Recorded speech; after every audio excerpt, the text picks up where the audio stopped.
If you crave dark romance where danger hums in confined spaces, where intimacy is measured in restraint rather than touch, make sure you like this video, subscribe, and turn on notifications.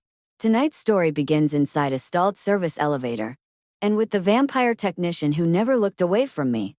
Not even when my pulse betrayed everything I felt. The elevator stops between floors with a sound like something giving up.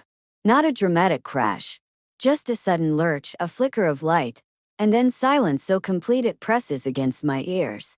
The hum dies. The car settles. The numbers above the door go dark. I grab the railing instinctively, heart slamming. Hello. I call, knowing it won't help.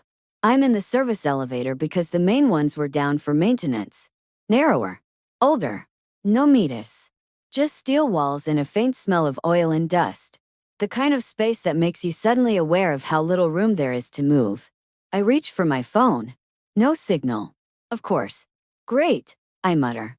The emergency light clicks on, bathing everything in a dull amber glow. I take a slow breath, then another, trying to calm myself. It's just a malfunction. Someone will notice. Someone always does.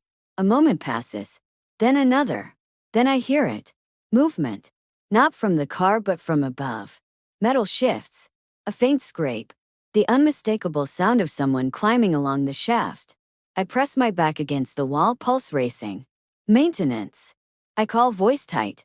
A pause. Yes, a man answers calmly. Stay where you are. That voice does something to me immediately. Not soothing exactly, controlled. Measured. As if panic is a foreign language to him. A panel above the door slides open partway, and a face appears in the gap. White. Pale in a way that feels deliberate, almost sculpted. Dark hair pulled back. Eyes sharp and unerringly focused. He takes in the elevator in a single glance, and then his gaze locks onto me. Something in his expression changes. Not hunger. Attention. I'm Elias, he says. I'm going to get you out. Okay, I reply, gripping the rail harder than necessary. I'm Fine. Yes, he says slowly. You are. But your heart disagrees. I blink. What? He doesn't answer. Instead, he drops down onto the top of the elevator with effortless precision. Movement smooth and controlled.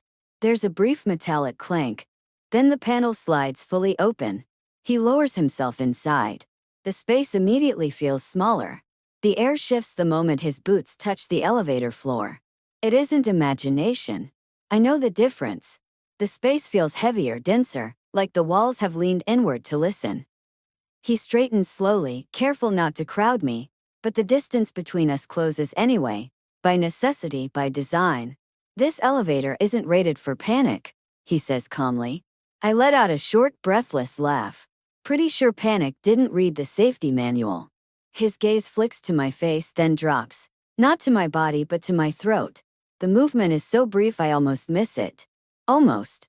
You're doing better than most, he says. But your heart is arguing with you. I swallow. You keep saying that like you can hear it. He doesn't answer right away. Instead, he tilts his head slightly, as if listening past the metal and the cables and the distant noise of the building. When his attention settles back on me, it feels focused, narrowed. Yes, he says quietly. I can. Something tightens in my chest. That's not possible. For humans, he agrees. I open my mouth to press him, then stop. Because he hasn't moved closer. He hasn't reached for me. He's standing there, broad shoulders nearly brushing the walls, hands relaxed at his sides, making a very deliberate effort to give me space he clearly doesn't have to. You're holding back, I say. Yes. From what? He considers me for a long moment. From stepping closer than you're ready for. My pulse jumps sharply at that. He notices instantly. His jaw tightens, not with hunger but control. You see, he murmurs. Even now, I wrap my arms around myself, not from cold, but from the strange awareness blooming under my skin. You could have lied. Said you were just observant. I don't lie when the truth is safer, he replies. That's debatable. For you, he says softly. It is. He moves then, but not toward me. He shifts sideways, placing himself between me and the doors, positioning his body as a shield without blocking my exit. It's protective, not possessive. Intentional. That thing you felt earlier, he continues. The pressure. Yes, I whisper. It was listening too, he says. Your heart makes you noticeable. That sounds like a curse. It can be, he agrees. Or it can be a warning. Silence settles between us. Thick but not uncomfortable. The emergency light hums. Somewhere above us, cables creak faintly. You're not afraid, he says after a moment. I am, I admit. Just not of you. That seems to affect him more than fear would have. His shoulders ease slightly. Good. Why? I ask. Because fear makes consent complicated, he replies. And I prefer clarity. The way he says it, careful, weighted, makes my breath hitch. You talk like you've had to learn this the hard way, I say. His eyes darken just a fraction. Yes. What happened? A long time ago, he says. I forgot that restraint is a choice you make every moment, not a rule you follow once. And now I choose it, he answers. Again and again. The elevator shudders faintly. I flinch. He reacts instantly, not moving closer, not touching, but his voice drops steady and grounding. Look at me, he says. I do. Breathe, he murmurs. In. Slower. I follow his rhythm without thinking. In. Out.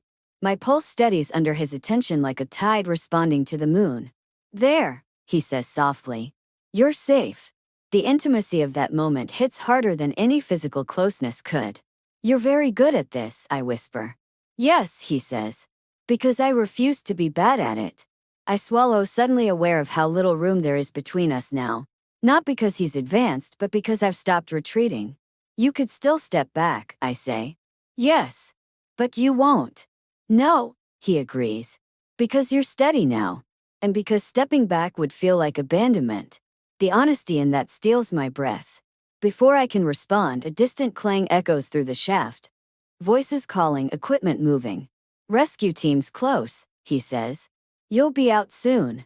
A surprising pang of disappointment settles in my chest. You sound certain, I say. I am, he replies. But certainty doesn't mean indifference. The elevator jolts slightly, beginning its slow ascent. As it moves, Elias finally shifts just a fraction, enough that his sleeve brushes mine. The contact is brief. Electric. He stills instantly, jaw tightening, eyes closing for a heartbeat too long. I'm sorry, I whisper. He opens his eyes. Don't be. You're fighting something, I say quietly. Yes. And winning. For now, he replies. Because you matter. He crouches near the control panel, hands moving with precise familiarity. Wires hum faintly as he works. I watch him because there's nothing else to look at, and because he hasn't once broken eye contact for longer than necessary. You don't blink much, I say. I don't need to, he answers. That should unsettle me. Instead, I ask, are you the only technician on tonight? Yes. Lucky me. Not luck, he replies. Assignment. I frown. You were assigned to this elevator? His hands still for half a second. Yes, he says again. When your badge registered entry. My stomach tightens. That's comforting. It should be, he replies. I wouldn't have let anyone else come. I laugh softly, nerves bubbling over. That's not reassuring. It is to me, he says. The lights flicker. The elevator shudders slightly, and my heart spikes in response. Elias's head snaps up instantly. Breathe, he says, voice low. Slow. I'm okay, I insist. Yes, he agrees. But you're louder when you lie. My breath stutters. You keep saying things like that. Because they're true, he replies. He stands then, turning to face me fully. The proximity is undeniable now, no more than a foot between us. The air feels charged, heavy with something unspoken. You're very aware of me, I say. Yes, he answers. And you're very aware of yourself. That's normal in a situation like this. For most people, he agrees. Your awareness is sharper. I cross my arms. You say that like it matters. It does, he replies. Especially in confined spaces. Before I can ask what that means, a sound echoes from above. Voices distant and distorted. Rescue teams on the way, Elias says. But they won't reach us for a while. How long is a while? He considers. Long enough to notice things. Like what? Like how fast your pulse accelerates when I step closer, he says. He does. Just a fraction of an inch.